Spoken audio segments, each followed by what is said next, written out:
Hello. Hello, everyone. We are going to start with this inaugural conference.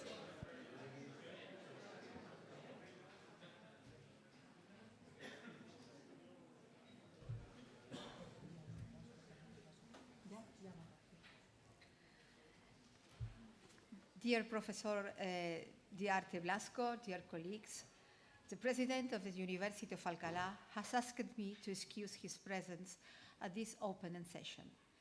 Regretfully, an unforeseen commitment has prevented him from being with us as he intended.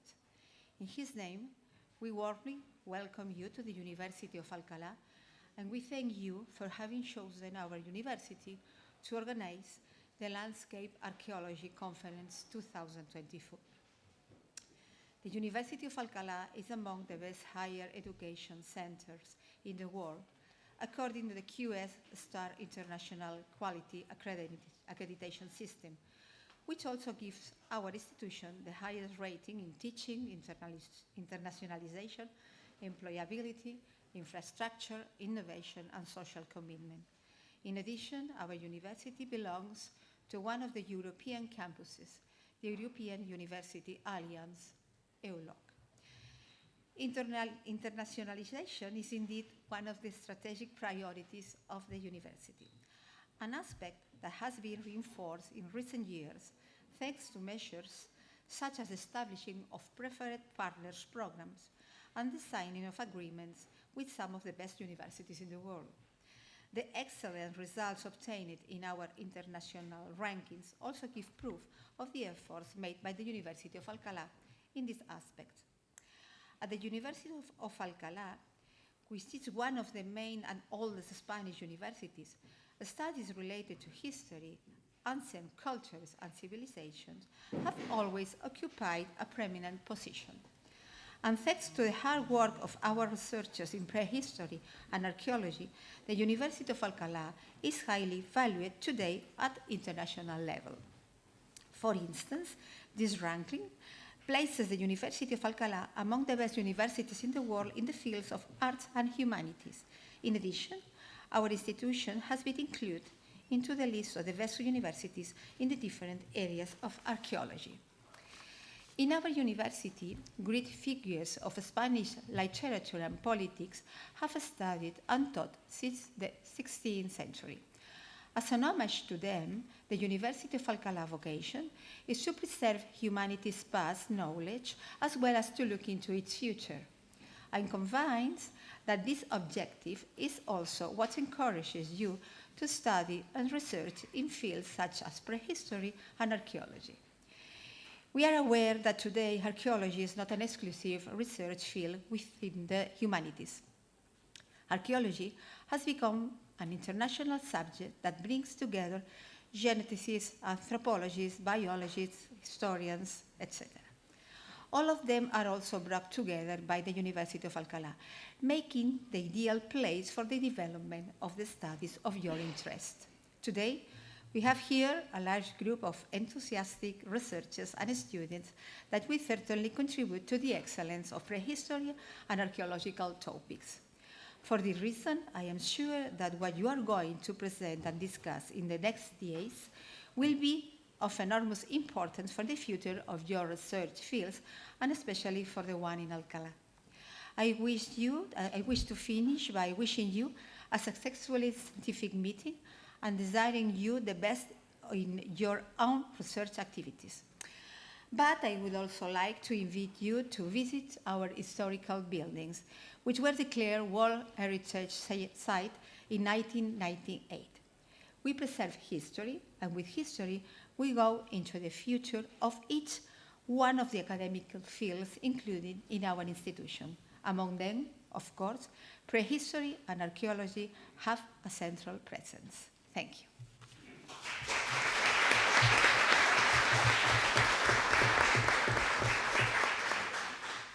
Well, and now I give the floor to Dr. Pilar Diarte Blasco, Scientific Organization of the Landscape Archaeology Conference.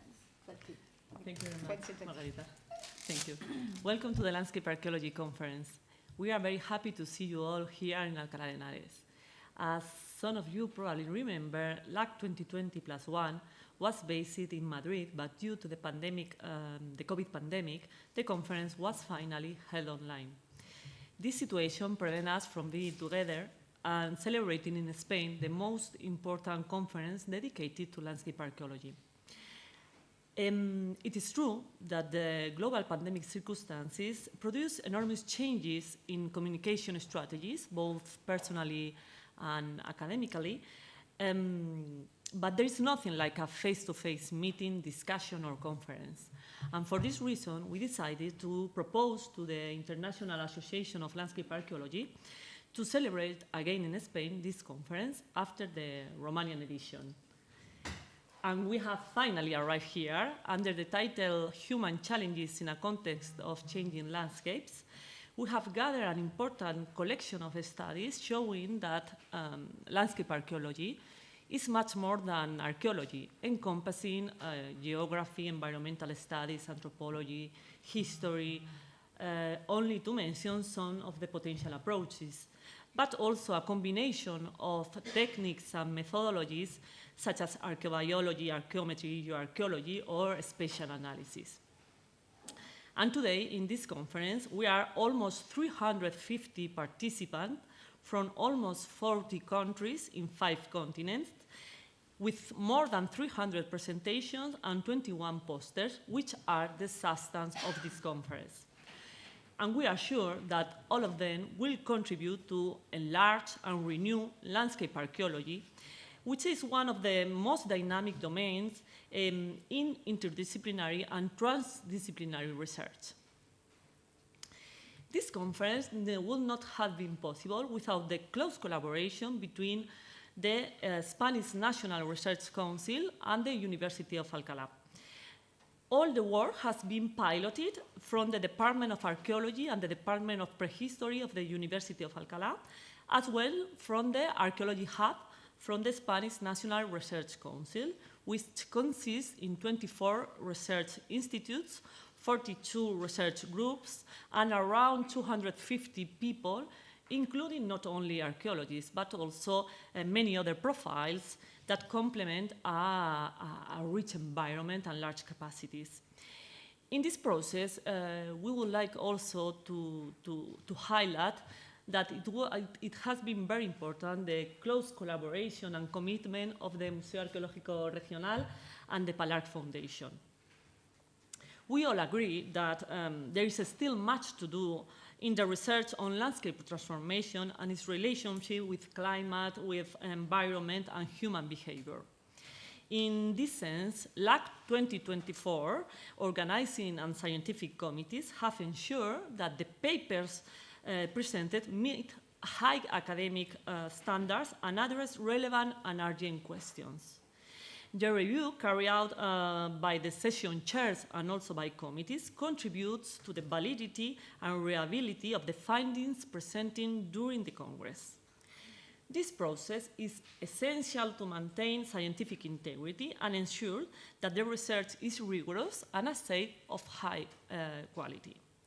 We also take this opportunity to thank the scientific and technical secretaries who have been working really hard during almost 2 years, as well the travel box team, who have done an excellent job of coordinating all aspects of this huge conference, and trust me, there are a few. Obviously, we are also particularly grateful to all the authorities that are today with us, and also all the researchers that are here in this opening conference. In closing, let us remember an important point. This discipline not only allows us to understand how past civilization adapted or modified their landscapes, but also offers valuable lessons to face contemporary challenges such as climate change or sustainable management of natural resources. So let's work hard during these days. Let's discuss and put our ideas together. Finally, I would like to wish you on behalf of the organizing committee a great Congress and also some fun in Alcalá de Henares. Thank you very much.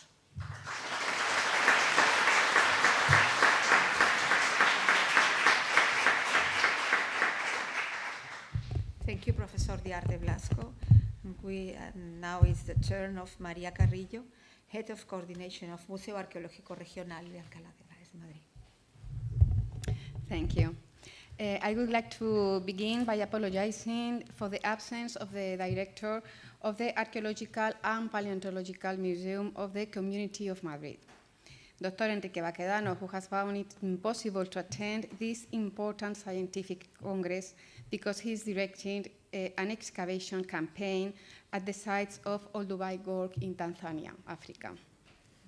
However, he has asked me to convey to all attendees his joy at the success that this 2024 Landscape Archaeology Conference has had among the best archaeological research teams from around the world, turning this Congress into a scientific event of the greatest importance. On this occasion, the event is also in Alcalá de Henares, a city with a very long university history that, in addition to its heritage beauty, offers exceptional qualities for this type of meeting. For the Archaeological and Paleontological Museum of the Community of Madrid, it's an honor to collaborate and participate in this conference, not only as one of the organizers, but also through the active participation. Part of its team will present the results of its research in the Neanderthal site of Pinilla del Valle, sites that, furthermore, given their proximity to Madrid, can be visited within the framework of the conference activities. Please allow me to thank all the members of the organizing committee for the enormous effort that an event of this type requires. Both the Spanish National Research Council and the University of Alcalá are institutions that represent a way of working with the highest levels of rigor and quality, and the teams involved have demonstrated this once again.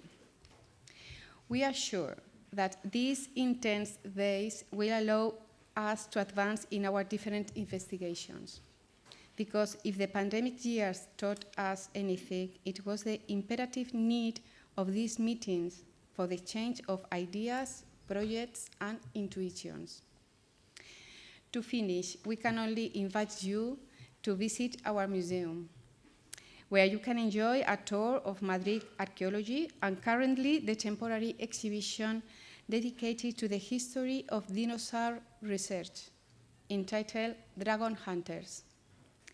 The museum is also located after a beautiful 10-minute walk from this place, a tour of the historic center of this beautiful city, where we hope you will spend some unforgettable moments these days. Thank you.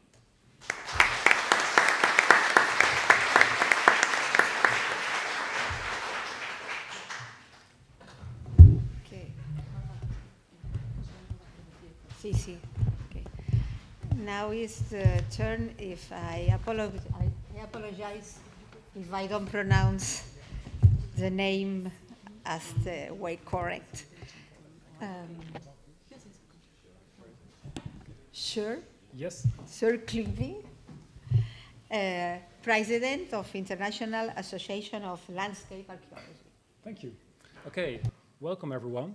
This is my name, this is my slide. Welcome to this conference. This is great to have you all here. I'm welcome you, of course, of YALA. The International Association of Landscape Archaeology is dedicated to bridge the gap between humanities, science, and worldwide. Everybody who is engaged indeed in interdisciplinary work, also in landscape archaeology, also interdisciplinary studies, can collaborate together. That was also the aim of landscape archaeology conferences. And it's also the aim of YALA also to aim for higher education, also for publications. Yeah, this way, okay. And supervising, promoting this biannual conferences we have now, as here in Alcalá today, to establish this long-term sustainable development in interdisciplinary landscape archaeology. So just to wrap up a little bit, in 2017, YALA was founded with LAC conferences starting in 2010. LAC2024 is the 8th conference in such a biennial series. Just to remind you a bit, it's also in your bag, but if you become a YALA member, you can participate in the plenary sessions during the General Assembly. You can have voting rights. You have a real say also in who is governing this organization, what's the agenda for the future. Also, you have some reduced LAC registration with YALA membership. You have a free online access to Landscape by Routledge, that's since Newcastle. And we also have awards for travel. We also have the first time, I'll come back to that, also prizes for the best doctoral dissertation, also awarded. We have support in YALA-sponsored sessions at LAC and other conferences, and also supporting other workshops, like this one. In 2014 was a conference, workshop in Berlin, also organized for international students, also to come to the work from theory to practice in this part. We also have, since a couple of years, under the advice of Paul Lane of Cambridge University, to have also student council installed into YALA. So that's also what we're going to discuss tomorrow in the General Assembly. Okay, so we had quite a successful rate or outcome, I would say, from the funding scheme. So from the LAC, from the Foundation PALARC, they funded the National Young Scientist Help. Sonia, Carmen, Gilem, Victoria, Esther, Marta, Jose, Carlos, Mar, and Alicia. They're maybe all here now, Pilar, I think. Yeah, they are. Right? Congratulations for this great achievement. And also I want to congratulate Sebastian, Giuseppe, and Elena for winning the YALA Young Scientist Award. They have been evaluated, conference acted on excellence and interdisciplinarity. And all these national and international winners are exempt from LAC2024 registration fees. So we also, and I'm also very proud of this, we have 3 dissertation award prizes in 2023 and 22-23 awarded by Cooley, Kyle, and Wouter. Kyle and Wouter are here also in the conference, and there's very much more to say about the dissertation awards. We will go into that also tomorrow in the General Assembly, when they will be awarded also officially with the dissertation awards. And also both presenters, Kyle and Wouter, will also run a session 15, Integrated Approaches to Heritage Landscape Studies, on Wednesday. Okay, so a glimpse of LAC history. It's very small print, but this is how, how basically the LAC publication started 14 years ago. And also we see publications basically running up till 2014. And then we decided that the policy of centrally organized publications of YALA has been abandoned. And that's when the publication of conference articles is now up to the participants themselves. So the LAC registrants and the organization will provide for the energy needed for participation. Okay, to round up, we have a new experience, of course, of landscape archaeology in the 3rd decade of this century, with new current day challenges which are shaping our agendas. And I think the LAC2024 team, human challenges in the context of changing landscape, is very well fitting also in that new agenda we need to draw. So again, maybe also, as Pilar also has said, we have over 300 registrants. It's unbelievable. Over 30 sessions in 9 parallel time slots. It's real unprecedented. Okay, as a final thing to say, this will be my last conference as a president. So I will not be elected again. So tomorrow there will be a new president elected. So if you want to find out who that is, just come to the General Assembly, but also check the YALA website, you also know. So it was my pleasure also to serve you as president, and also I will follow you very closely also in the next years and also during this conference. Okay, thank you. Welcome.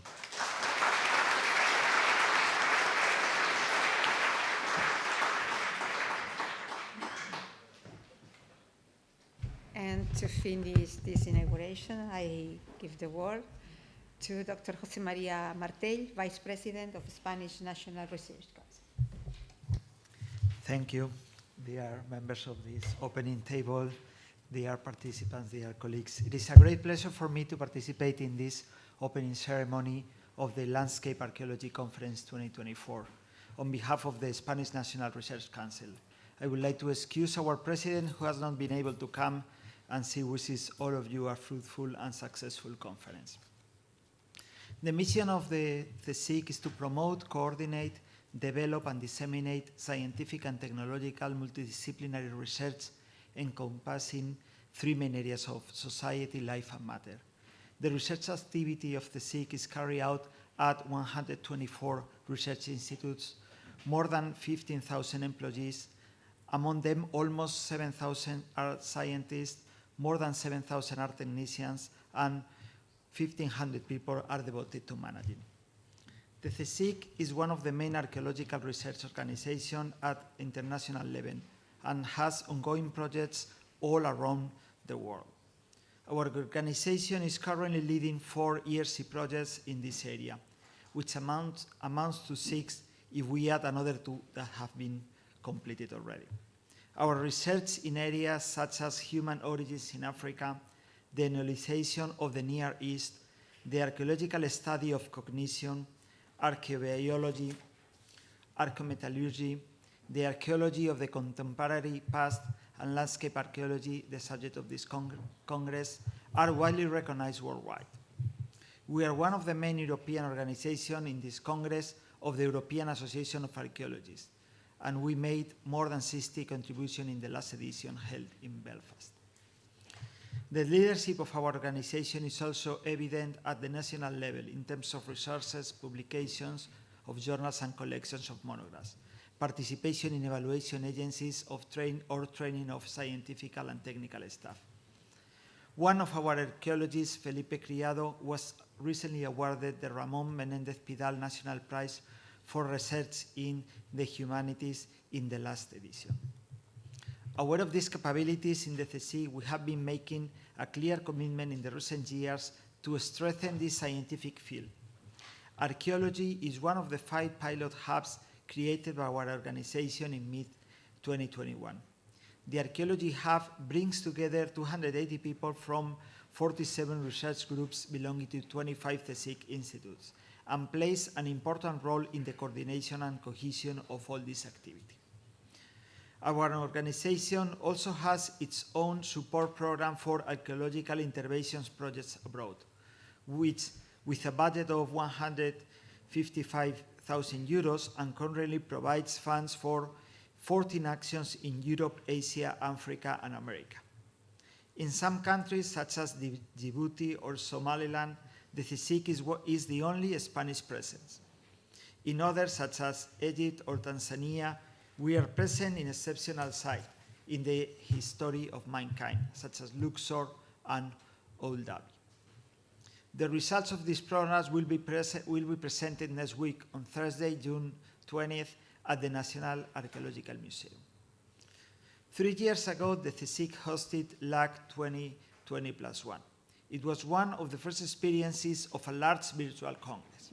As many of you know, the Congress was a scientific and organizational success, but it lacked the face-to-face contact that always facilitates debate and exchange.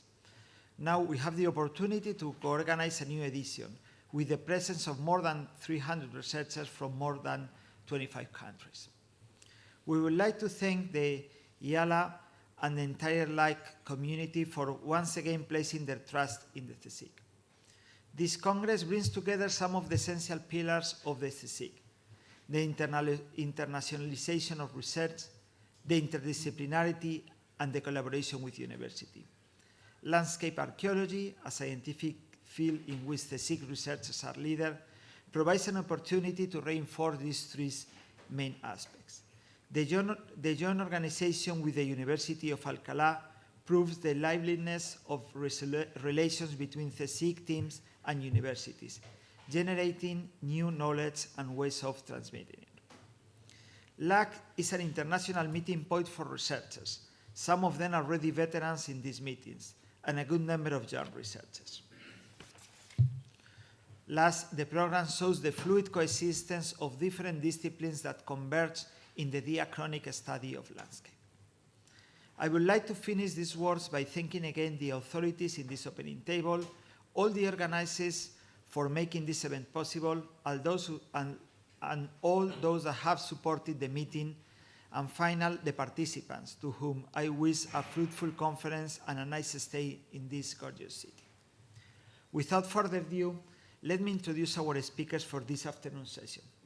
The first inaugural conference will be delivered by Michael Parker-Pearson, who is Professor of British Later Prehistory at the Institute of Archaeology, University College London. His work on archaeological sites around the world, and in 2004 he began the Stonehenge Riverside project with other colleagues. His conference is entitled The Stonehenge Landscape New Insights. Afterwards, we will have the second inaugural conference with Elena Kirchner, who is a professor at the University Autónoma de Barcelona in Spain. Her areas of specialization are medieval rural history and archaeology, and Al-Andalus archaeology. She has conducted research projects in the Balearic Islands, Valencia, Andalusia, Catalonia, and in Yemen. The title of her conference is Building a New Agrarian Landscape in Al-Andalus.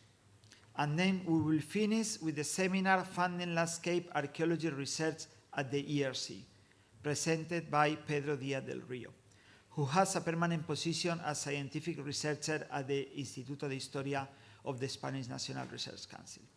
And he is currently seconded to the European Research Council Executive Agency as scientific officer in the panel SH6, the study of the human past. Thank you.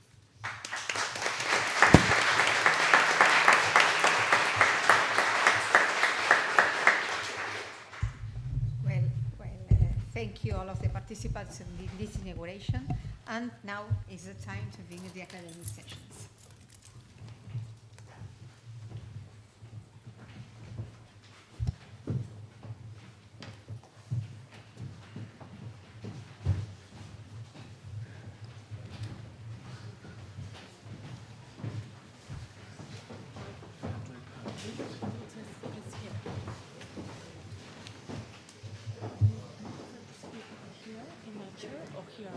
I think it's better here, isn't it? All the way around. There. Okay.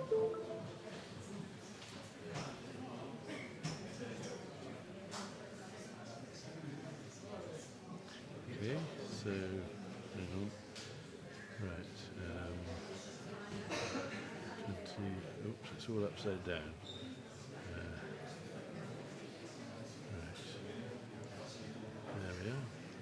Okay. That's that one. Should I lift it out and pop him there? Yes, I think so. Yeah. I think it's a good idea. Okay. Oh, where's he gone? It doesn't work. There. Okay.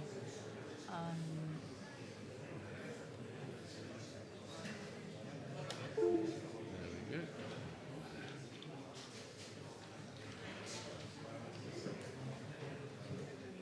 So do you prefer to be here? Do you want to be here? Yes, okay, please. Great. Yes, that's good. Yes.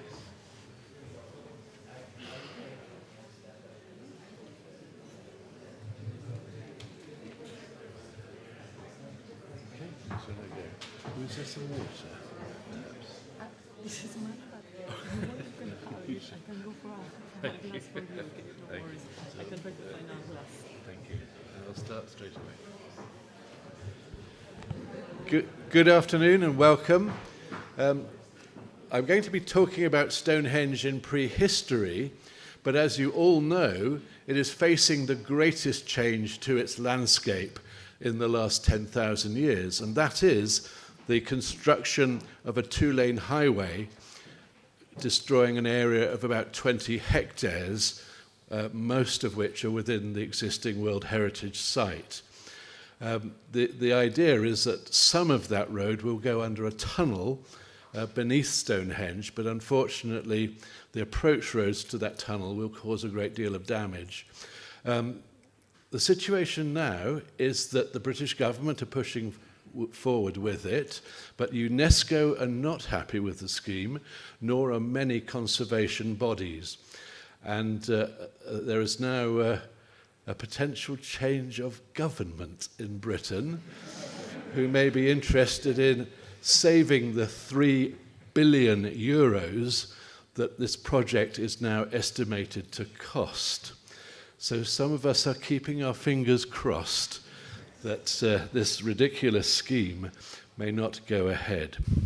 But back to the past. Landscape archaeology works with many different scales of analysis. We're all very familiar with spatial scales. We're familiar with temporal scales.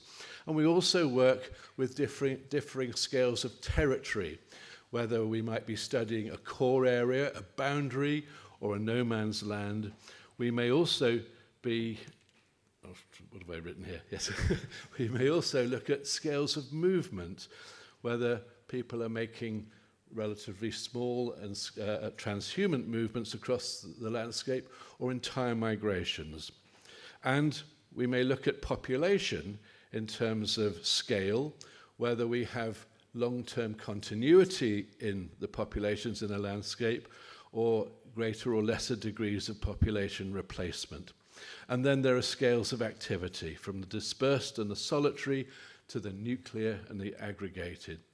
There are scales of memorialization, whether they are short-term and temporary, to persistent places, to enduring monuments. And all of these aspects I hope to mention at least in passing in some way, and I've noticed from the program of the conference that they cover many of the themes that we will be discussing in the next few days. So that Stonehenge landscape, we normally talk about a particular area of well-preserved and exceptional prehistoric remains that are broadly within about 5 kilometers of Stonehenge itself. And as I've mentioned already, most lie within a World Heritage Site. It's also one which has extraordinary time depth and for which we can map the vegetational changes through time. A formerly wooded upland chalk landscape effectively becoming largely treeless by around 5,000 years ago. Its story for us begins really in the Mesolithic, the early Mesolithic up to 10,000 years ago, with a series of remarkable monuments that were constructed out of timber. We don't normally think of European hunter-gatherers building monuments, but there's a remarkable group of 3 post holes that held enormous pine posts very close to where Stonehenge would be built thousands of years later. We think that these may have formed possibly totem poles, hunting screens, but what is interesting is that they lie next to a natural feature, a periglacially formed line or ridge of fissures and other features which run for about 180 meters and which curiously and fortuitously are aligned on the solstice axis of midsummer sunrise and midwinter sunset in the opposite direction to the southwest. So as we look towards that southwest direction, you can see those periglacial fissures in the excavation trench in the foreground. And Stonehenge is built right on the end of that particular natural formation. And as we know, of course, the solstice is a very important aspect of Stonehenge's construction and location. But finishing off with the Mesolithic, an unusually long-lived Mesolithic site spanning some 4,000 years almost has been located at Blickmead down on the River Avon. And it is our longest lived persistent place identified anywhere within Britain. Normally, Mesolithic sites are abandoned within 200 or 300 years. So it may well have had a special significance long before the arrival of agriculture and farmers. We know from ancient DNA analysis that those Mesolithic hunter-gatherers were very different genetically to the Neolithic farmers, with different ancestry, with the Neolithic farmers whose ancestry is closest to those from derives from the Middle East, and is closest to early Neolithic farmers within Iberia.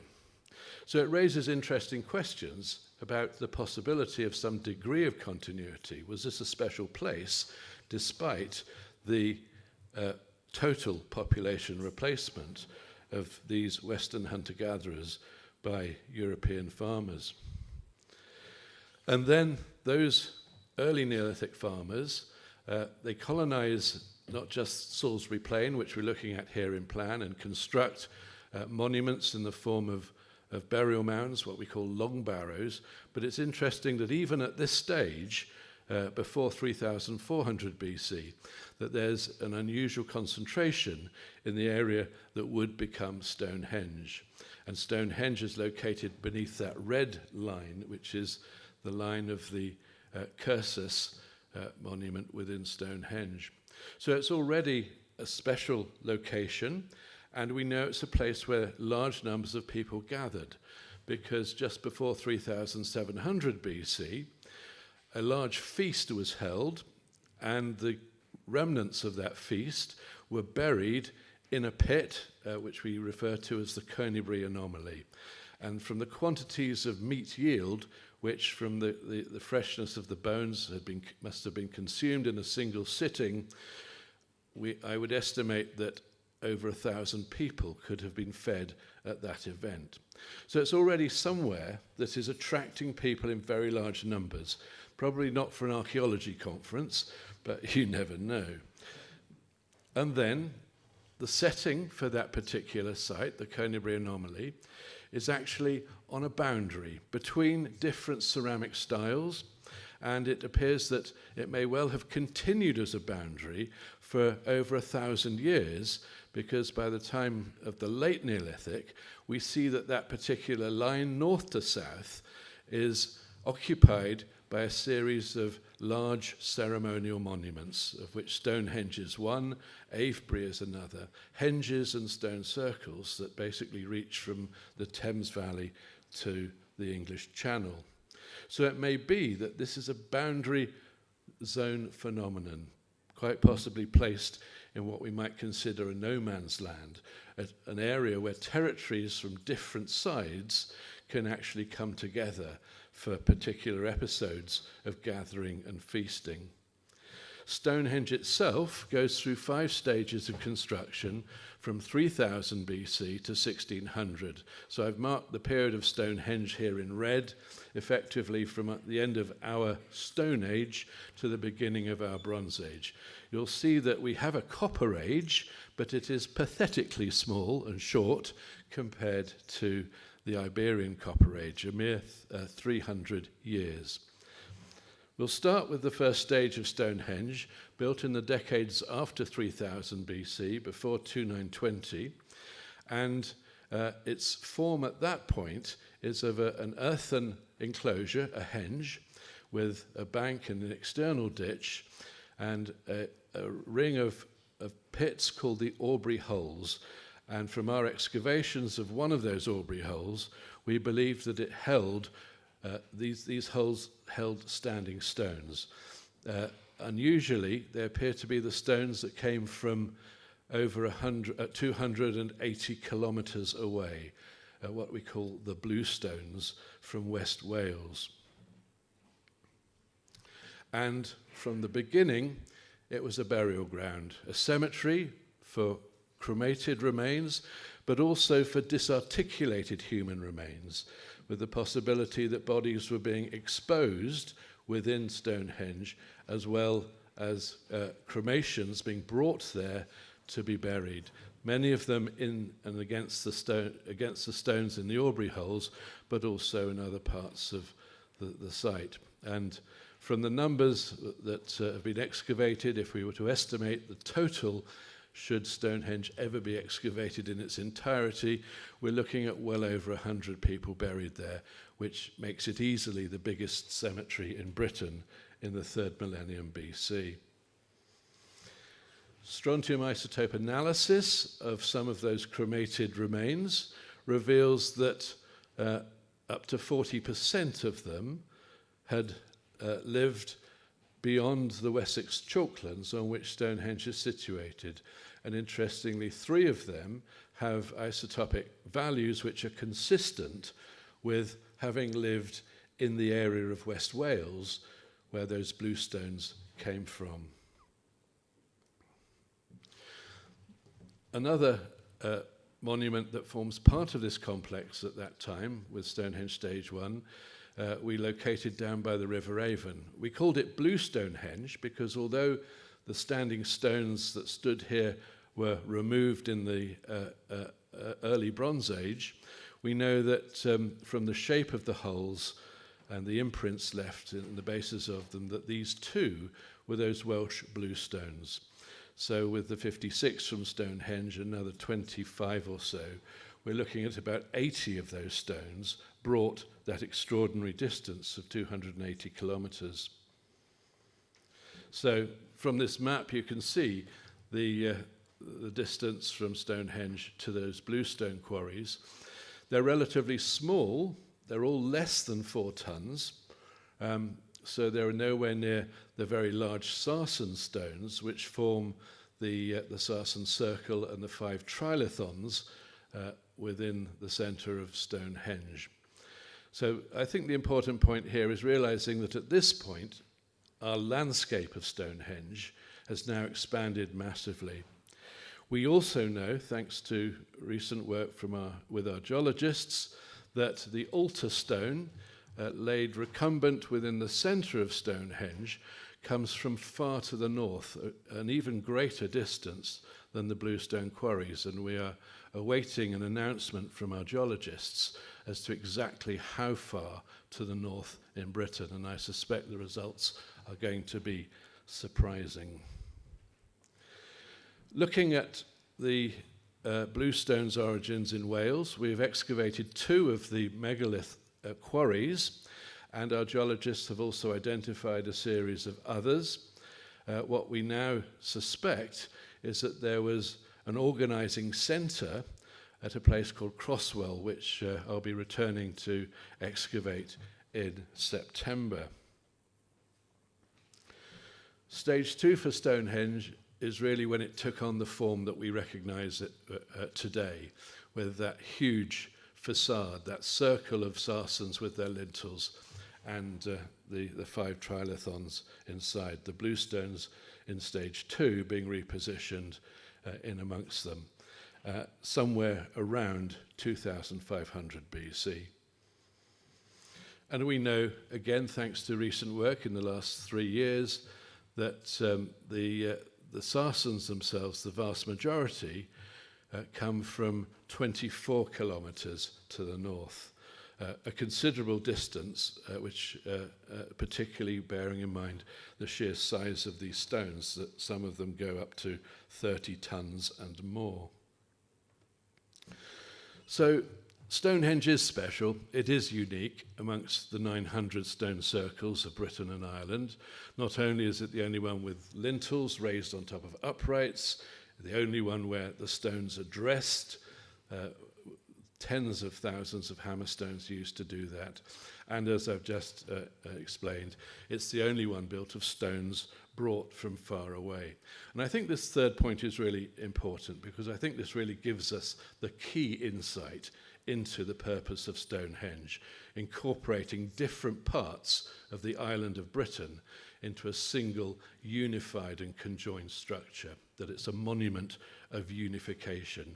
Whether that was successful or not is, I suspect, is unlikely, but at least they tried.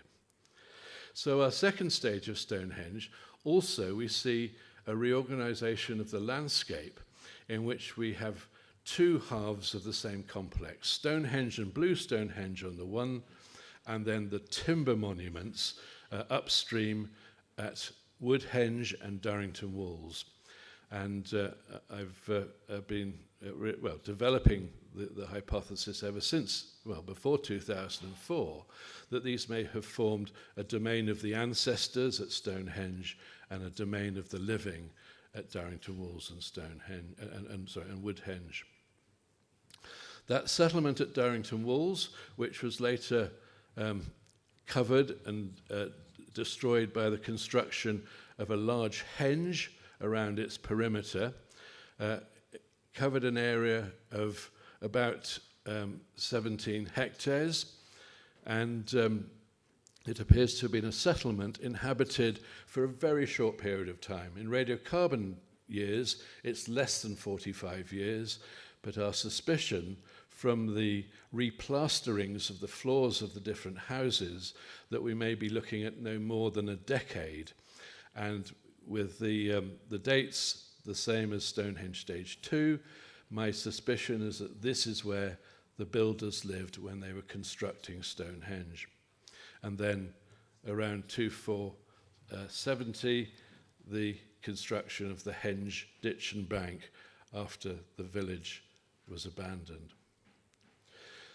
There were 2 timber circles constructed within that village, that settlement, the southern circle and northern circle, and then to the south of it, Woodhenge. And it is the southern circle and Woodhenge also have solstitial orientations for their entrances like Stonehenge.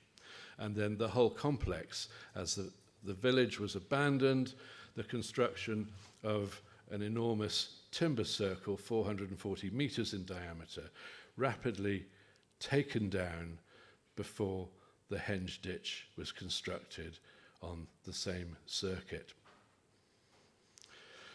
Our excavations there concentrated on 2 particular aspects. One of those timber circles, the southern circle there, and also the entranceway through the Henge, where predating that we discovered we had remains of houses to one side of a ceremonial avenue. And like the avenue at Stonehenge, which followed the line of that periglacial feature, it is aligned on solstice, in this case on the midsummer solstice sunset, whereas the circle that it heads towards, the southern circle, its entrance faces towards midwinter's sunrise. So that's the opposite of the axis of Stonehenge. That southern circle, from our excavations, building on work done in the 1960s when a road went through the middle of this particular henge, we can see that we have paths of movement indicated by hard standing, and we can also follow those paths because of the organization of the posts, so that anybody coming in from either the midsummer sunset direction or midwinter sunrise is forced to move clockwise or sunwise and thus into the center. The settlement, unusually well preserved thanks to the spreading of the Henge bank through centuries of ploughing, but it's protected the floor surfaces of late Neolithic houses, which we've been able to characterize, as you can see in the plan here, but which also we can see that each of these, despite their special purpose, served as a dwelling at the same time. So this particular group would, I would guess, probably have accommodated some 20 people. From the size of the box beds, as indicated by the beam slots, we're looking at children as well as adults. So this is more than just a work camp. This is entire communities that are coming to Darrington Walls and occupying it in large numbers. My guess is that we could be looking at a population of about 4,000 people. We know also that its numbers swelled at particular times of the year, particularly in the winter months, either side of the midwinter solstice. And we know that from the cull patterns, the slaughter patterns of the pigs. We know also that the pigs and the cattle, from the isotopes, and it's a multi-isotope set of analyses that have been carried out, strontium, oxygen, carbon, nitrogen, lead, that most of the animals were raised on the chalklands and are thus local. Many more have come from other parts of Britain. So we're looking at a large hinterland, a large catchment. The other interesting aspect is that we don't have any Neolithic villages outside of these ceremonial centres, the one exception being Orkney, those islands on the very top of the map here. So we're seeing a system which changes seasonally from people living dispersed in single farmsteads or very small hamlets and then coming together for a particular time of the year, in this case over those winter months, to gather in large numbers and feast. As Darrington Walls went out of use and we're moving towards stage 3 of Stonehenge, there's been a dramatic discovery of a circuit of very large pits, and you can see these marked with those red dots. There's 22 of them, and they were originally 10 meters wide and 5 meters deep. So in terms of volume, that's about the size of this particular lecture theatre. And they dug 22 of them at least. Just why they did that is unknown, but what they do seem to do is to map out a domain around Darrington Walls. The circle itself has a diameter of 1,600 meters. And the date that we have, around 2300 BC, by that point, there's a complete shift in settlement away to the west of Stonehenge, and it is of an entirely different character culturally, because the people living here are using bell beaker pottery rather than the late Neolithic grooved ware ceramics. We know that people such as the Amesbury archer were beaker users, and we know that he and the vast majority of those other beaker burials have steppe ancestry, very different to the Middle Eastern ancestry of the Neolithic farmers of Britain. What they do is they end nearly 1,000 years of cultural isolation. Why on earth Britain would cut itself off from the continent, we cannot understand.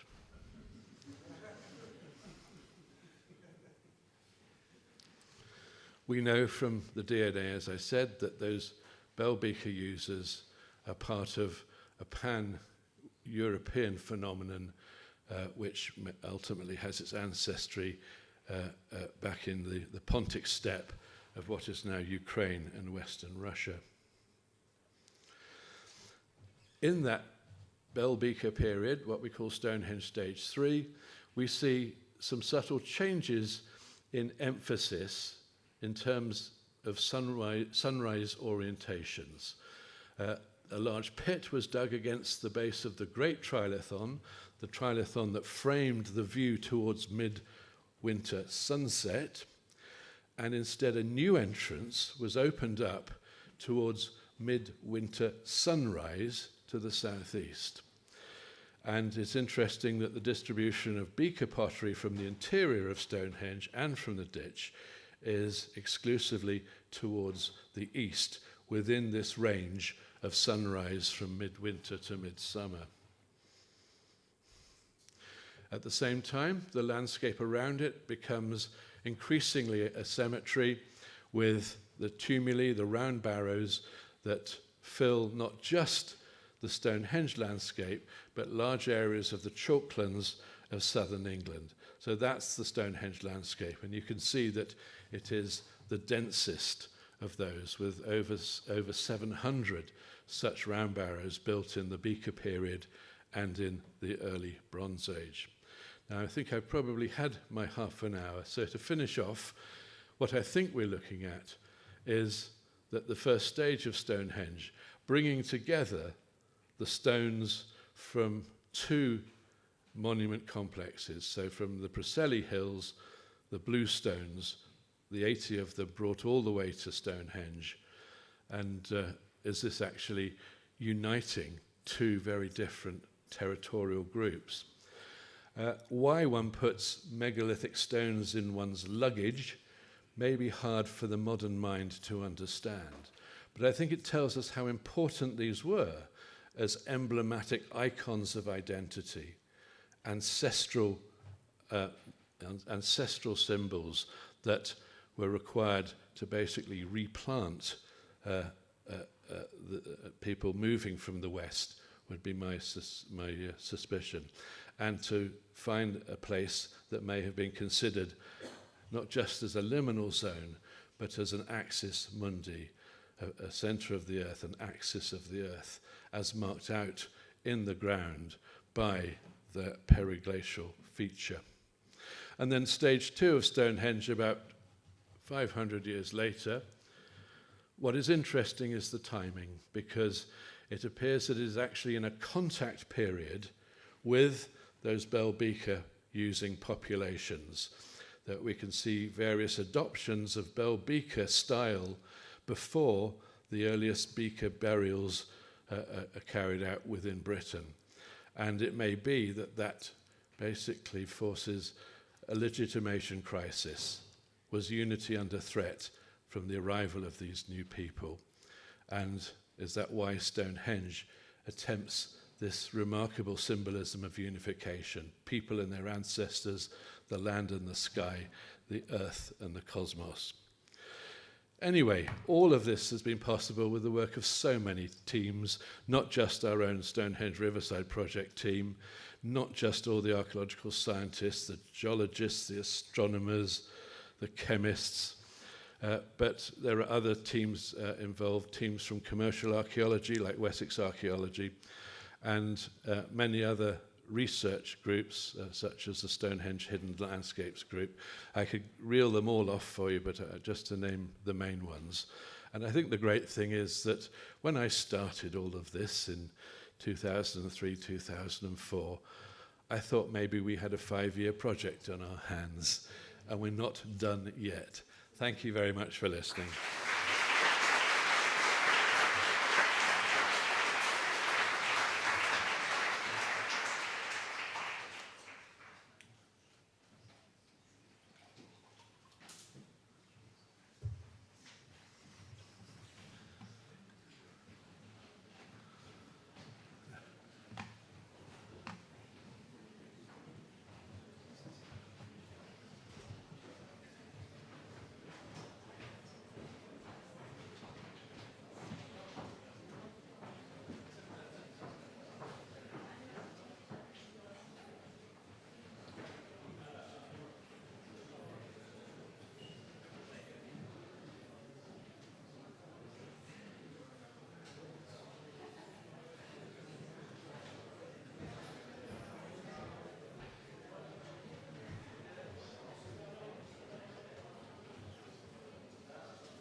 Está puesto ya, sí. Está puesto, está puesto.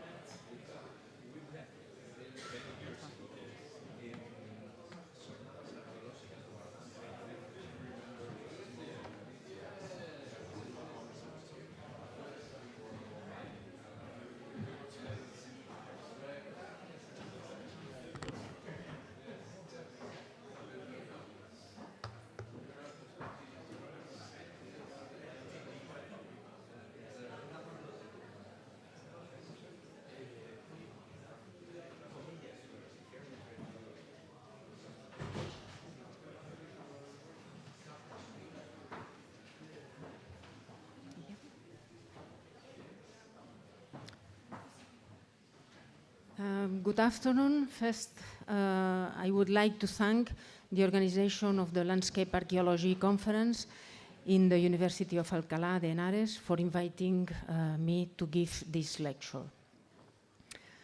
The Berber and Arab conquest of the Iberian Peninsula led to a profound transformation of the agricultural landscape. This was largely linked to the creation of irrigation systems and was particularly important in the eastern Iberian Peninsula, the Balearic Islands, and eastern Andalusia. The ecological conditions were favorable for the development of both small rural irrigated areas and huertas, which are large irrigated areas usually associated with urban centers.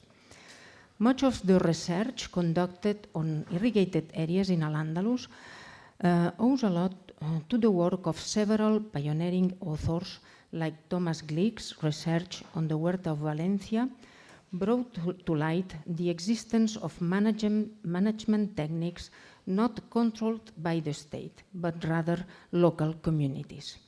Pierre Guichard and André Bazzana identified a link between Andalusi rural hydraulics and settlement of Berber and Arab tribes in Sharq al-Andalus, that is, eastern Iberian Peninsula.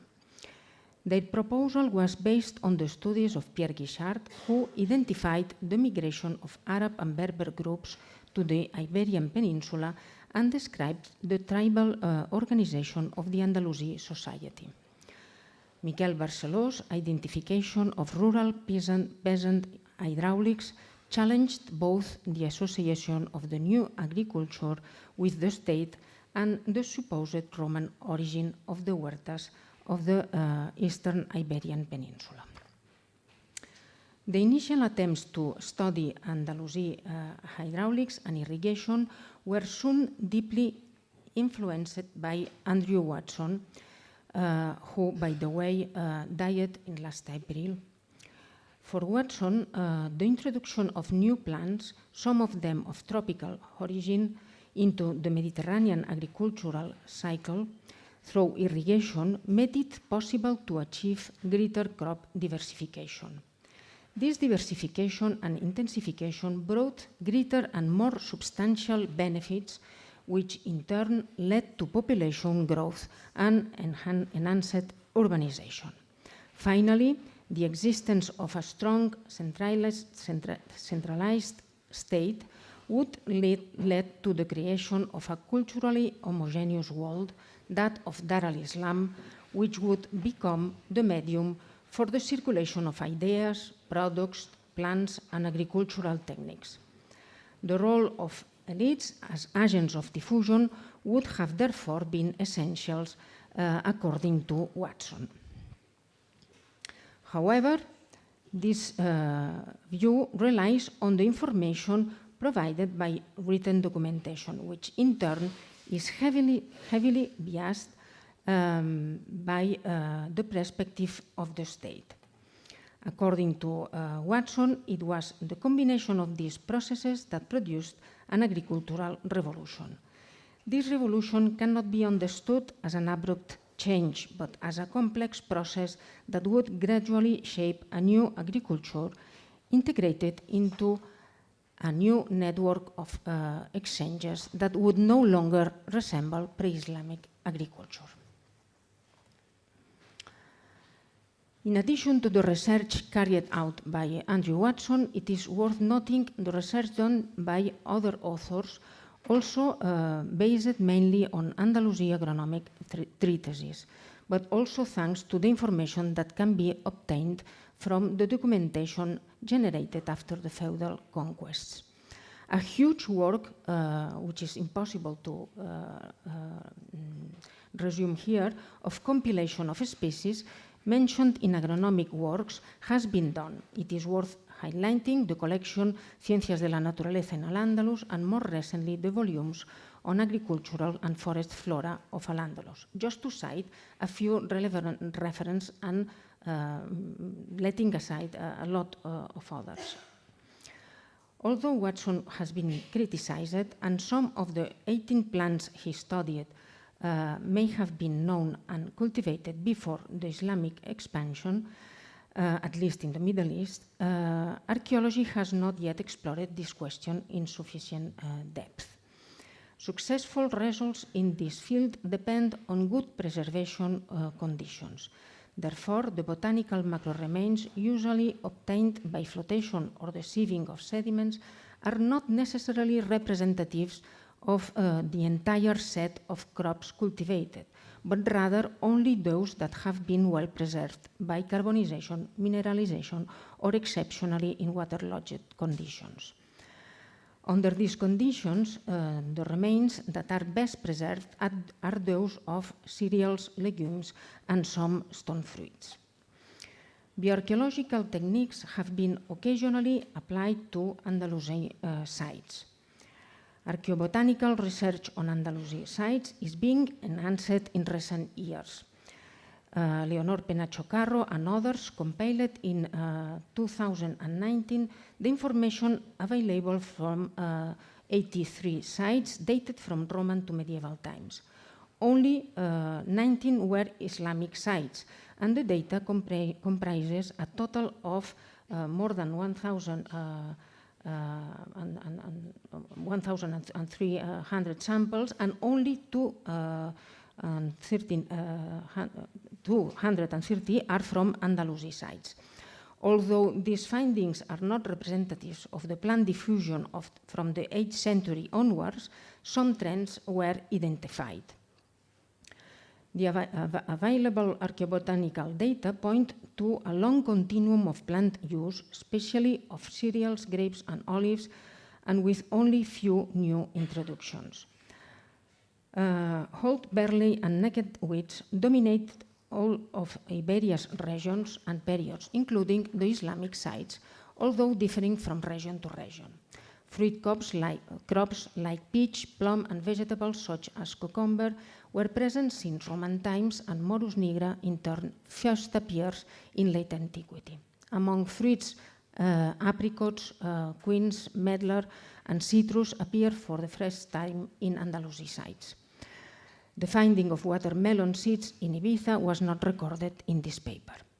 At least 2 new species, pearl millet and rice, have been identified more recently. Rice was among the crops mentioned by Watson, but pearl millet is a completely new find, especially well spread and with textual references in the east of the peninsula. So it is still difficult to trace the actual spread of different plants, the local circumstances, and their chronology. Much more work must be done, and also incorporating other forms of analysis such as phytoliths, DNA, or organic residues analysis. The relationship established by Watson between population growth, the development of cities, commercial exchanges, and the state agency on the one hand, and the diffusion of plants and hydraulic techniques of Oriental origin on the other hand, has been widely accepted in historiography of Al-Andalus. Various authors link the creation of urban irrigated areas, the huertas, and the diffusion of techniques of plants with the consolidation of the Caliphate of Córdoba in the 10th century. So a long transitional period was characterized by the so-called Islamization process that had to be completed before the typical features of an Islamic society could be recognized, and according to these authors, state, religion, and urban development were the main drivers of the transformation of the agrarian landscape. On the other hand, other authors, following the approach of Miquel Barceló, have carried out extensive research on field systems linked to networks of peasant settlements, and more recently on urban irrigated areas, which have demonstrated the capacity of immigrant peasant groups to create and manage a new agricultural landscape. Félix Retomero signaled years ago that the codification of techniques in agronomic treatises presents a biased view of technical and plant dissemination conducted by the state and in urban environments. He instead proposes that the success of the transfer of plants and techniques, especially irrigation, required a network of peasant settlements, where the conditions for the transmission of the agricultural technical package were developed.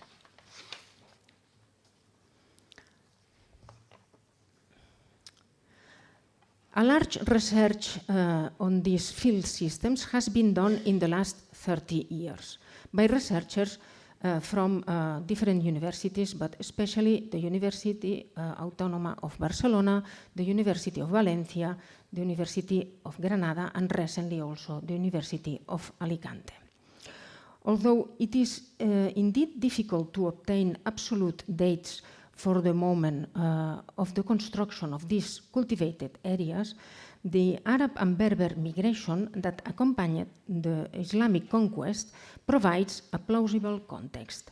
This does not preclude later creation and enlargement of irrigated areas.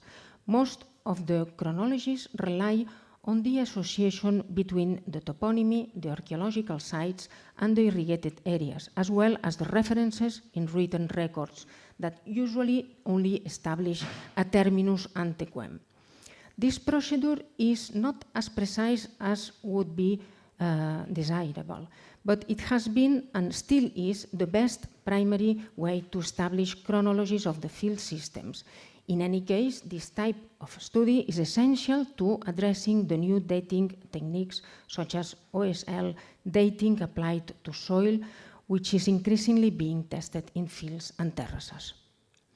But the lack of chronological precision also affects the assumption of a later creation. The authors who defend the later creation of irrigated cultivation spaces usually base this on the same criteria, but they identify textual mentions with the initial moment of construction, and this cannot always be justified. Textual mentions typically only confirm the existence of a specific irrigated area at a certain time, but not the date of its construction. Furthermore, mentions in Arabic text are not only scarce, but mostly refer only to urban spaces without detailed descriptions. Therefore, it is difficult to ascertain which were the irrigated surfaces or if there was more than one phase of construction. Attempts at the absolute dating of plots within well-studied irrigated systems of Al-Andalus have been limited to two cases, one in Tortosa, in Catalonia, another in Ricote, Murcia. The Tortosa case has been dated between the 8th and 9th centuries, and the Ricote irrigated area was dated between the 10th and the 13th centuries. Research on peasant, of course, much more dating of field systems is needed to be representative. Research on peasant settlements in Al-Andalus has made it possible to establish a typology of hydraulic systems based on whether they were built on a slope or the bottom of a valley. The location of the water catchment on the valley floor or on the slope also determines different morphological solutions. Coanegra in Mallorca is a good example of an hydraulic system built on the bottom of a torrent valley. The channel has its origin in a canat, underground gallery, and allow the irrigation of several plots and the motion of 7 water mills. Banyalbufar in Mallorca and Lietor in Albacete are good examples of hillside terraced systems. Banyalbufar is irrigated by a canat and Lietor is irrigated by several springs. In general, the irrigated space is near the water catchment. The choice of where to build the fields is determined by the location of the water catchment. For this reason, there are usually no long canals in peasant irrigated areas. The criteria for the construction of these spaces are not only technical. The preference for small sizes is likely in response to risk minimization strategies, population growth, and segmentation processes.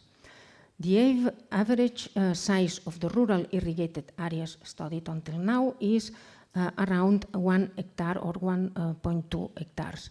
and a scale of sizes of irrigated areas associated with rural settlements has been set. Small areas are those with a maximum size of 1 hectare. Medium-sized areas measure between 1 and 2 hectares, and large areas are those between 2 and 15 hectares. The size of the irrigated space usually do not exhaust the water flow, leaving a surplus for eventual decrease in this flow. Moreover, these sizes leave little room for individual forms of ownership and require cooperative mechanisms for their construction and management. Areas larger than 2 hectares were often shared by several settlements, while conversely, those less than 2 hectares rarely allowed for shared management and seem to be associated with a single peasant group. Quite often, these peasant groups identify their settlement with the name of their tribe, so their members had a kinship organization. It has been also possible to describe peasant strategies for the organization of grinding through hydraulic mills inserted in the water circuit, which aim is to ensure compatibility with irrigation operations while diversifying grinding occasions. Peasant settlements are never isolated. For instance, regional studies in the Balearic Islands, in the northern valleys of Mallorca and the southeast of Mallorca, or in Ibiza and Menorca, have shown that these cultivation areas and the associated residential areas form settlement networks with collective or negotiated management of irrigated areas, dry farming fields, and hunting and gathering territories. Regarding the so-called huertas, usually associated to a city, and they were often irrigated by canals derived from a river, although there are also huertas irrigated with, by wells equipped with water lifting wheels. I have already mentioned that some authors have suggested that the creation of huertas was linked to urban growth and state-related initiatives. Attributing the construction of urban huertas to the state is generally the result of the assumption linked to the current extension of these spaces that it would have been something unattainable for modest peasant groups. Researchers who have defended this view also consider that only urban expansion from the 10th or 11th centuries onwards can justify the creation of these huertas. At the same time, they attribute a certain level of appropriation and control of these irrigated spaces to a social sector identified as an aristocracy. The so-called almunias, or farms often linked to people holding positions close to the state, are considered a proof of the state agency in the construction of the huertas. Since the consolidation of the Islamic State is linked to the Caliphate of Córdoba and the so-called process of Islamization of the society, which did not culminate before the 10th century, no earlier dating of the huertas is considered. Instead, when detailed field and plot morphological studies are conducted, it appears that the initial formation of huertas is closely linked to networks of peasant settlements and not necessarily to the city. To show an example, Ferran Esquilache identified a clear spatial relationship between different peasant settlements and the discontinuous clusters of plots scattered across the fluvial plain in the Valencian Huerta. Following this author, in the initial phase, there were large interstices between the irrigated areas, which could have been built already at least in the 9th century. From the 11th century onwards, urban growth led to the expansion of irrigated areas in these interstices between these groups of plots. Almunias and other types of private properties, often held by prominent city personages, are mainly located in these zones of enlargement, so created later on. Hence, the creation of new irrigated areas did not erase or invade the previous ones, and they were built following the same criteria and technical solutions. Furthermore, those interstices were still quite large and unoccupied at the time of the Christian conquest in the 13th century. The irrigation of the Huerta of Medina Tortosa, located on the left bank of the Ebro of the river Ebro near its delta, is not based on dams or canal diversions, but on water lifting devices, sanilla, and drainage, following the same guidelines as the cultivation areas associated with rural settlements in the same area. To the south of the city, an extensive area of marshland surrounded by a meander of the Ebro River was gradually drained by canals and devoted mainly to the cultivation of cereals. The first phase of this drainage operation has been dated to between the 8th and the 9th centuries. In short, then, several cases indicate that at least in the 9th century there were already attempts at the organization of irrigated spaces in relation to some cities. Undoubtedly, later urban development, which does not seem to have been relevant before the 10th century, must have contributed to the consolidation and expansion of the huertas. But these successive enlargements must be identified, described, and measured. Otherwise, the current aspect of the huertas is biasing the understanding of how they were built. Irrigated agriculture was not the only option in Al-Andalus. Rain-fed agriculture is supposed to have been the main form of agriculture in large areas of the center and west of the Iberian Peninsula, although the field systems have not been precisely identified. In regions where irrigation was the preferred option, rain-fed crops were complementary. Developing this question would lengthen this conference too much, so I leave it aside in this occasion. To conclude, during the 8th and 9th centuries, as Miquel Barceló pointed out, the agrarian transformations that took place due to the Arab and Berber migrations were not a simple reproduction of the previous agrarian developments in the places of origin. The new settlers did a selection of new technologies and local techniques and adapted adapted them to different climate and geographical conditions. This produced a technological synthesis in the Iberian Peninsula. In consequence, this newly cultivated landscape was not homogeneous, and research in different regions has shown that these groups made technological choices depending on the conditions of the specific areas in which they settled, drawing upon a larger package of knowledge. But they couldn't reproduce the original conditions of their homeland from the Near East or the Maghreb. So the new agricultural areas in the Iberian Peninsula were not replicas of those that the immigrants knew in their homelands. However, the criteria mobilized to build the new cultivated areas are recognizable because they were technological and linked to specific social conditions. The result was a transformation of the previous agricultural landscape, adopting local solutions too.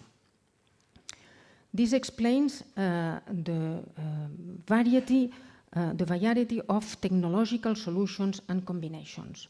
We can find canats in the north of Mallorca and some in Ibiza, built in a very similar way with dry stone, but they are not found in Menorca, nor have they been identified in very many areas of the Iberian Peninsula. Water-lifting wheels can only be found in river plains near the outlet of some torrents or around marshlands. Water mills are only found in canals where the water flow is strong enough to successfully foster milling. Each technique is used only when local conditions make it useful. The ecological impact of this transformation was so severe that the previous agricultural landscape of late antiquity is often barely recognizable, and in any case preserved only as fossilized structures.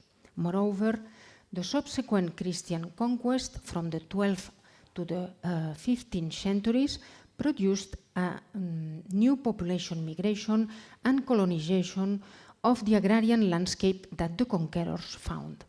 Of course, the new Christian settlers and landowners introduced new ways of managing water, mills, irrigation canals, and dry farming fields. They extended commercial crops like vineyards within irrigated areas and began to expand the surfaces of or create new cultivated areas. However, they had to rely on the previous agricultural layout. In fact, until at least the end of the 20th century, the original selections made by the Berber and Arab farmers could still be recognized. However, the more recent and destructive capitalist agriculture is erasing the last vestiges of the Andalusi agricultural landscape. Plot concentration, new irrigation canals for the cultivation of former rain-fed areas, and massive greenhouse agriculture are proving to be even more destructive of the historical landscape than abandonment. Thank you very much for your attention.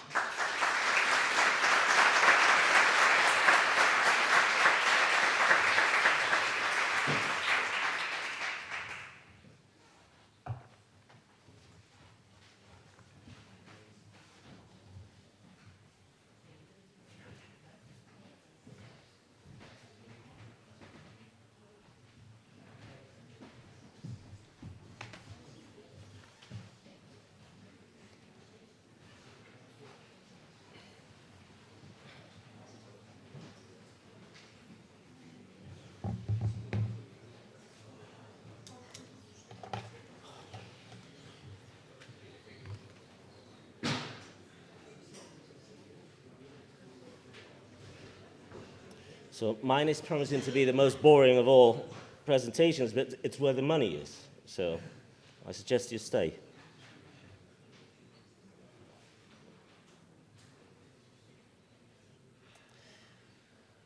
Okay.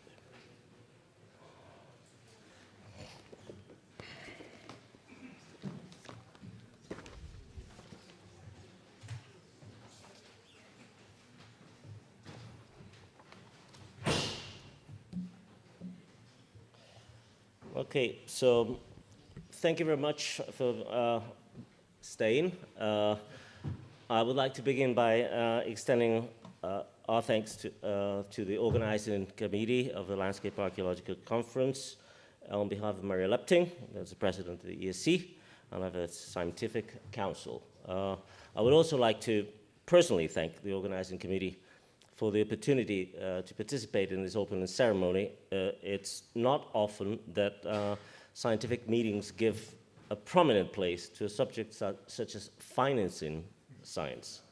I believe that's a step taken by the Landscape Archaeology Congress and is an important recognition of its significance.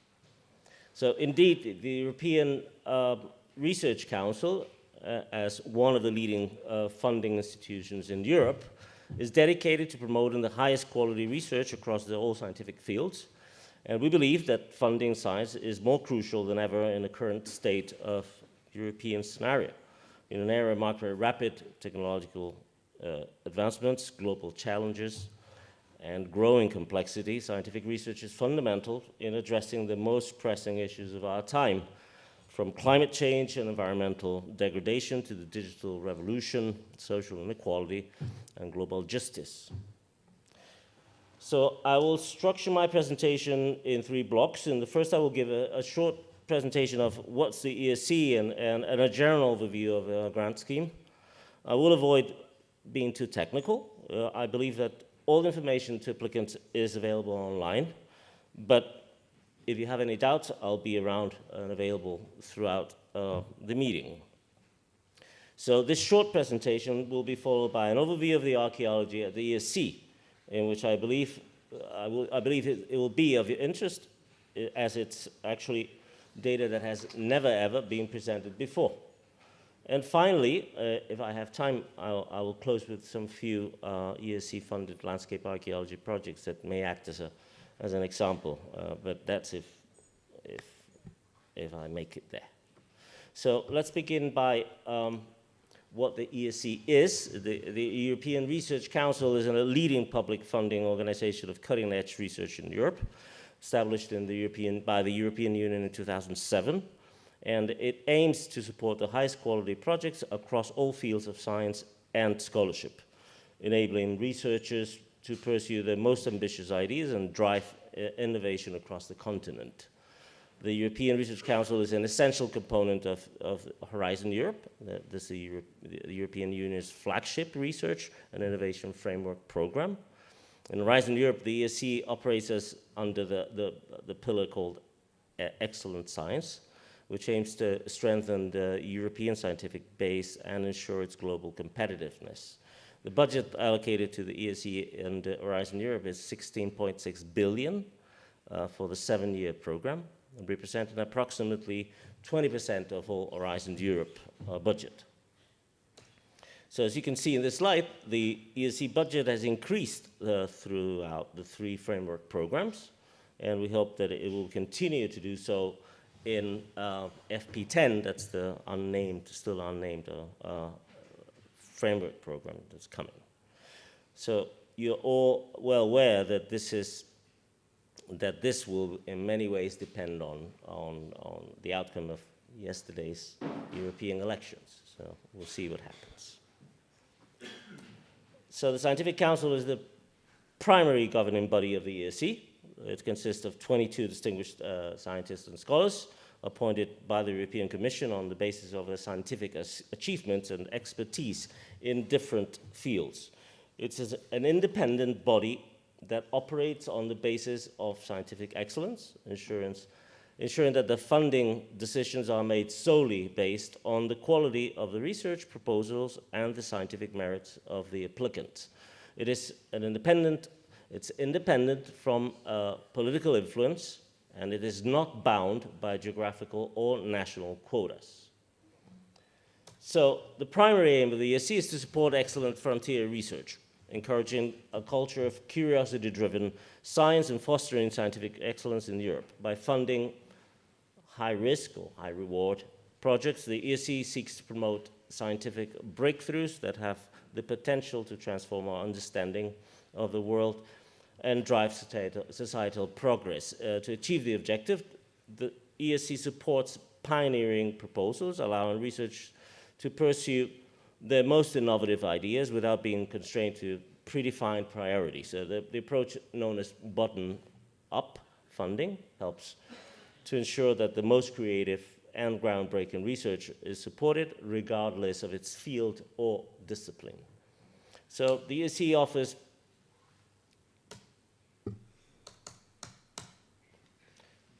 various grant schemes, and I'm not going to get into them, but I'm going to give you an idea. So depending on your age, you can run for them. So they have starting grants that are for early career research, 2 to 7 years of experience since completing your PhDs. Starting grants provide 1.5 million for 5-year period, enabling research to establish their independent research teams and launch new projects. Consolidated grants for mid-careers from 7 to 12 years of experience since the PhD. They provide 2 million for a 5-year duration and allows researchers to consolidate their independent research teams and advance in their own research agendas. Advanced grants designed for experienced researchers with a history of significant research accomplishments who seek to pursue groundbreaking and potentially transformative research, advanced grants provide up to 2.5 million for a 5-year period. And again, allow them to pursue long-term research agendas and push the boundaries of knowledge. And that's the way it goes. Synergy grants, and we've just had a synergy grantee right here, support groups of 2 to 4 principal investigators working together to tackle ambitious research problems that require diverse expertise, methodologies, and techniques. Synergy grants provide up to 10 million for a 6-year duration, allowing researcher teams to address complex and multidisciplinary research questions that cannot be undertaken by individual researchers. I have to say that the archaeology is doing very well lately in synergy grants. I think for obvious reasons. So contrary to what you may think, so the ESC overall budget is distributed among the scientific panels as a function of demand. So it is depending on the total request of proposals in each panel. So the more proposals, the more the budget. I can't explain it better. So if you apply more budget. Okay. The panel descriptor does not represent the ESC priority. Okay, so for example, you have it there, the archaeology, the descriptors for archaeology in SH6. Okay. That doesn't mean that you have to apply through one of those descriptors. The panel looks at each proposal on its own merits, and irrespectively of previous ESC grants, or the fact that it may be a resubmission, which is often the case. And the CV and the publication record is not decisive in the selection process. The main weight of the decision is based on the scientific qualities of the proposal itself. And this is especially helpful for people that are running for a start and consolidated grant. The host institution is not an evaluation criteria, basically because the ESC grants are portable. So the PI gets the money and goes wherever they want in Europe. The PI, that makes them very sexy. The PI can take up to, any host institution, go to any host institution in established member state or associated countries of the European Union, and has the capacity to support the proposed research, including the necessary infrastructure, equipment, and administrative support. So finally, the ESC grant success rates are not directly linked to the academic age, because the primary criteria for evaluating grant applications is the quality of the research proposal and the potential impact of the research, rather than the duration of an applicant's academic career. So the ESC provides independence, recognition, and visibility to researchers by offering several benefits. These include the freedom to work on a research topic of your choice, financial autonomy for 5 years, the ability to negotiate the best conditions of work with the host institution, the opportunity to attract team members and collaborators from across the globe, the flexibility to relocate with the grant to any location in Europe, and the potential to secure additional funding, which can be up to 1 million more over what the scheme that you have seen. So I will now move to an overview of what kind of archaeology has been funded in the ESC throughout its existence since 2007. But before that, I would like to give a very brief comment on the content of this particular landscape archaeology conference and what I believe it may be, what it could mean in the context of contemporary archaeology. So in order to do so, I would like you to take a look at this word cloud, which I have used all the abstracts that will be presented throughout this following days. I think, each one of you can think, I'm sure that we all have ideas about this. but two of them came to my mind. The first is the surprisingly fifth level position occupied by terms such as landscape and space, whatever that means. Secondly, the central role given to terms such as human, social, and past. And this is not strange if we think that landscape archaeology basically arose as a multidisciplinary look at the way in which humans have interacted with the environment throughout history. Indeed, landscape archaeology has turned into basically an open range, some kind of a total archaeology, where virtually any approach can be employed to explore humankind through matter, culture, and natural, from the deepest past to the present. So I would argue that it is nowadays difficult to separate studies in landscape archaeology from other approaches. Or to phrase it differently, landscape archaeology has become consciously or unconsciously integral to many, if not most, archaeological inquiries. So, going back to the ESC, I will now present an overview of its role in the development of contemporary archaeology. Instead of looking at specific groundbreaking discoveries or breakthroughs or whatever terms we use, I would like to present how the ESC has contributed to more structural transformations of the discipline. Indeed, I believe that the ESC has been a key factor in the 21st century radical transformation of archaeology by fostering two fundamental aspects: a genuinely interdisciplinary approach to the materiality of the past, and a sweeping transformation in the scale of the observation. So indeed, it was the 21st century has seen perhaps the most radical transformation of the discipline since its birth. Archaeologists can now recover and process extraordinary amounts of information from almost any material remain, and in quantities that will soon, if not already, allow for big data analysis if the massive web of data is correctly interweaved. The ESC, and in particular the study of human past, this panel SH6, has been a companion to such radical transformations, and some believe that a key critical factor in this process. The ESC has not only supported groundbreaking transformations of the discipline, but it has also helped to structurally transform it. And let me give you some figures. So the ESC funds groundbreaking archaeological research projects mostly submitted to panel SH6, although they also apply to the synergy grants, which are a different call.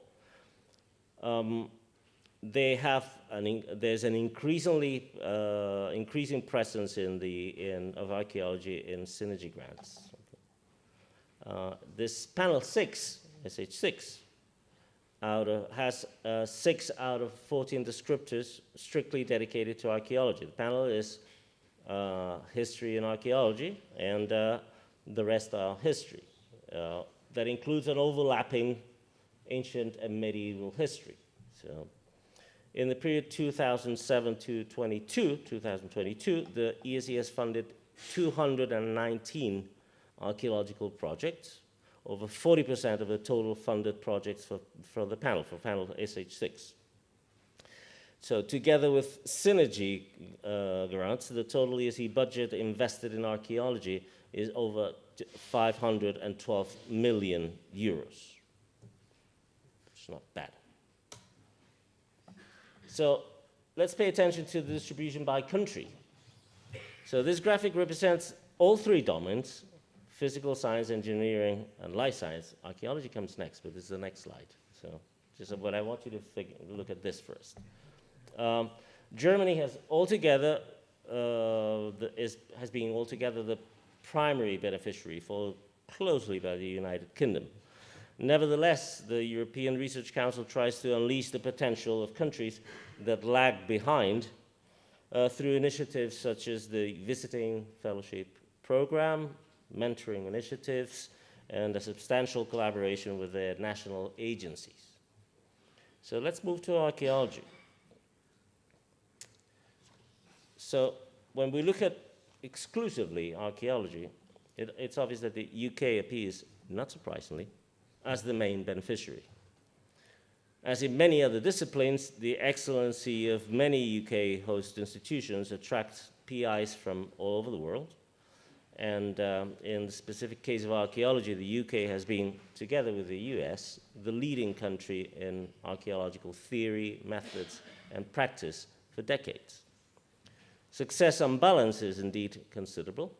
The UK more than doubles the next most successful countries, Spain and Germany, while this too doubled the next group of funded projects. It's Italy, France, and Austria.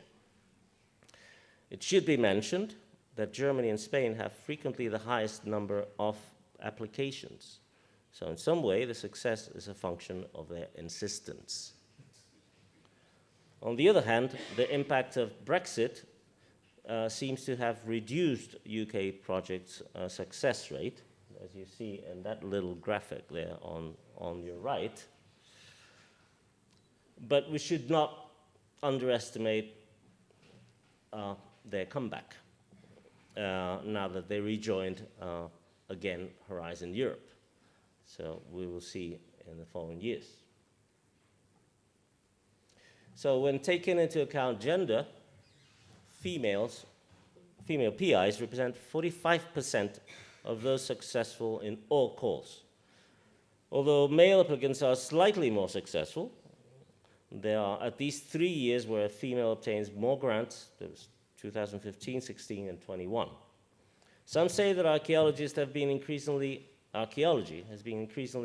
feminized, partially as a consequence of women opting for a more lab science-based archaeology, in contrast with the more traditional male-oriented fieldwork. I don't buy that. However, I think that this is a somewhat stereotypical interpretation of the discipline's practitioners, has been challenged lately, and not by more women involved in fieldwork, they've always been there, but by more men taking lab science approaches. As a friend of mine put it, men know where the money is. As lab science archaeology become more prestigious, more money and prestige, more funding, expensive equipment, publication in higher recognition journals, more men opt for this path. So the main issue that seems obvious when observing the data is the so-called scissor pattern that you have on the right in the gender distribution by calls. Although women are overall more successful than men in starting grant calls, they increasingly fall behind when we move to advanced grants, where male more than triple women success rates. In a 2018 American Antiquity paper, Goldstein and others have highlighted a similar dynamic when analyzing the archaeology project funded by the American National Science Foundation. Although the NSF success rates for men and women between 2009 and 2013 were roughly equal, the number of senior women archaeology submissions was half of that of men. In this case, it's 1/3 in Europe. So this is obviously a structural problem of science and must be addressed through policy changes in each one of the national governments and individual academic institutions. So considering the geographical scope, about a quarter of archaeology projects funded by the ESC since 2008 focus on regional records, projects that do not cross political borders. The majority do so, 68%. This is nevertheless one of the main, if not the main, strengths of the ESC. Crossing geographical boundaries has gone hand in hand with the boom of archaeological science and of thinking big. So for the first time, archaeologists can confront the big picture. It has had an effect in the theoretical approaches, indeed. Previously contested grant narratives, as were fancied by cultural historians of the early 20th century, have been back on track for at least a decade or so. But as we will see in a moment, things may be already changing. In the meantime, I would like to mention some opinions about the ESC that are not unusual among archaeologists. This is some of perhaps the most common. The ESC funds more things than others, so that has a top-down agenda or kind of a strategy, which is not true. It does not fund fieldwork, such as excavations. It's not true. It does not fund projects centered on a specific archaeological site. So none of them are correct, although there may be some truth in the last one, and only 5% of the funded projects in archaeology relate to a single archaeological site. So panel members are frequently critical towards projects that involve extensive long-term excavations. And there's a reason for that. Excavations are by nature unpredictable, and the volume of remains generated frequently so abundant that by the time the project is in its 4th year of excavations, there are already archaeological remains and field data enough to multiple 5-year projects. Archaeological projects should have complex but achievable goals, and feasibility is a key aspect in the evaluation process. So, projects research in prehistoric times, so analyzing the temporality of projects. Prehistoric times are the most successful of all, but they're also the most abundant in applications. So another function. The sum of projects focusing on the deep prehistory of humankind, 21%, and of the later prehistory, from the last hunter-gatherers to the end of the Iron Age, so to say, it's 31%. They sum up over half of the total projects in archaeology. So early state, and classical periods, it's the only term I came up with. If you have something better, you're welcome to tell me. They are proportionally underrepresented, especially if you consider the long traditional and scholarly weight of archaeology as opposed to prehistory in national universities, in national university departments and research institutions. The slightly lower representation of medieval and post-medieval archaeology, the youngest of all subdisciplines, is not that much a result of the previous trend, but mainly of a weight on its weight and history in archaeology departments. They are nevertheless highly successful in calls. I would like to now move on to some research fields where the ESC has been, for sure, a game changer. The key transformation that the ESC has prompted in archaeology is, as I already mentioned, is the way and scale of looking at prehistoric material record, prehistoric material record. Among others, this can be tracked through some of the following research fields. So, ancient DNA, we all know about that. The study of ancestry dramatically increased since the beginning of the 21st century, especially since 2009 and the use of next-generation sequencing that allowed for better resolution at less cost. This booming field was critically fueled by the ESC. Out of the 2009 archaeology projects, 30% involved in some way or another ancient DNA. It's been financed with 160 million euros. There's nevertheless a boom and bust pattern in the funding, clearly observable between 2017 and 22. Now that most genetic grand narratives have been put forward, the game has moved to a more nuanced understanding of how societies actually work. For example, differences in kinship systems. And geneticists are progressively relying on the contextual evidence that can only be obtained through the detailed knowledge of the archaeological record. And in this sense, genetic analysis will soon become part of archaeology's normal science, to use Kuhn's term. So food and diet and mobility in the past obviously have blossomed with incorporation of isotopic analysis in the already rich taxonomy and cultural approach, general cultural approach to these topics. The application of isotopic analysis to material culture was, of course, not unknown to archaeologists, at least since the generalization of radiocarbon dating. But incorporation and cost reduction from strong nitrogen, oxygen, carbon, and lately sulfur analysis have opened really exciting ways to understand differences in diet and mobility of both humans and animals. But of course, isotopes are not the only approach to food and mobility studies in the past. Much research has also been invested in the study of domestication and diffusion of cultigens in animals that are nowadays key for human survival, while the strictly cultural aspects have never been left aside. So the rich interaction between the natural, the social, and the human sciences has been substantially supported by the ESC, with 31% of all the archaeological projects dedicated to this broad topic.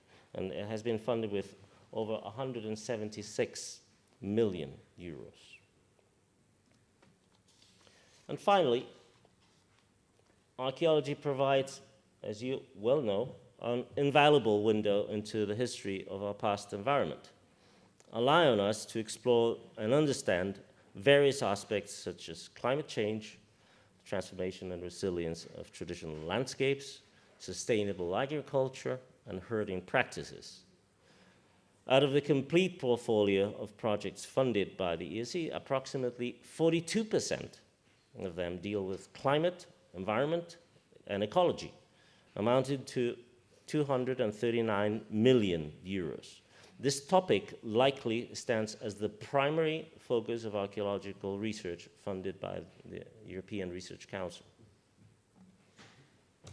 So, in archaeology, the ESC has definitely contributed to a breakthrough at different scales, one that can be only be evaluated when observing the discipline as a whole, and with the perspective that we are now beginning to be able to do, to evaluate. The ESC has supported and fueled a radical transformation in which archaeologists think, in the way that archaeologists think the archaeological record. And this is in itself a major breakthrough of the entire discipline. The ESC has allowed to think about problems at a scale that was previously unimaginable. It has transformed the imagination of the discipline. It has allowed archaeologists to think big and act consequently, perhaps for the first time since the emergence of the discipline as a scientific venture. So now I'm going to go back. Just some basic aggregate prop messages. I'm going to go to the end. Don't exclude yourself from participating in ESC calls. If you have an idea that you think will make a significant change in your field of research or some other area, consider writing it down and apply it to the ESC. Take risks, explain your project's high scientific impact if you reach your aims, and provide evidence that you can do so. And if you fail, which happens all the time, we know, try again. Gain experience from evaluation. Panel feedback is useful, and resubmissions have high success rates. So, thank you very much.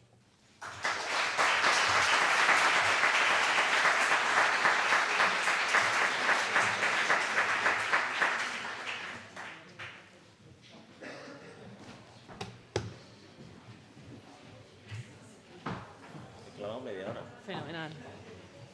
Voy a ponerles la información del... ¿El qué? Ahora luego. Se lo voy a poner. A ver. Okay. So, ¿se oye? Sí. So, thank you very much for these great inaugural conferences from prehistory to medieval times.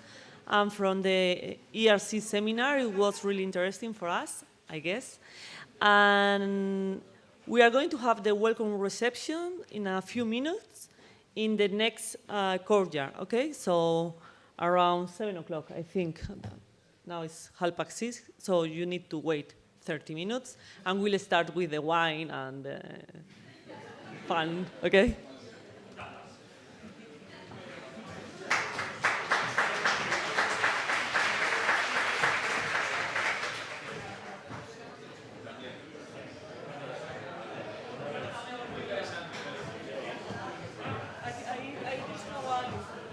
Voy a borrar todos.